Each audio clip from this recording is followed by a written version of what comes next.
فلما فصل طالوت بالجنود قال إن الله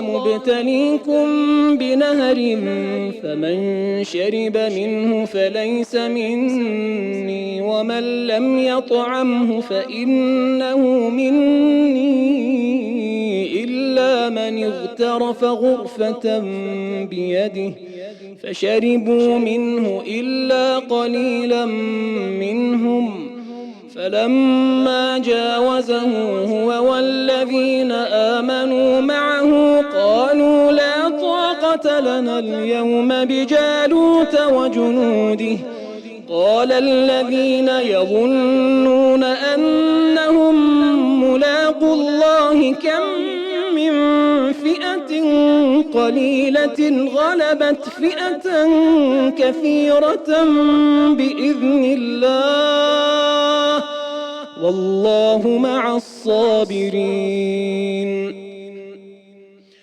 ولما برزوا لجالوت وجنوده قالوا ربنا أفرغ علينا صبرا وثبت أقدامنا وانصرنا على القوم الكافرين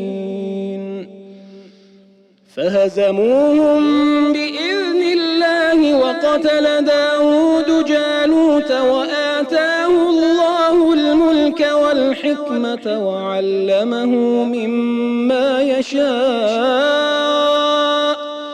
ولولا دفع الله الناس بعضهم ببعض لفسدت الأرض ولكن الله ذو فضل على العالمين.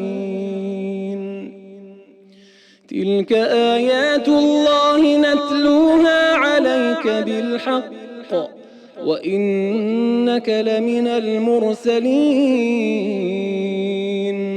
صدق الله العلي العظيم.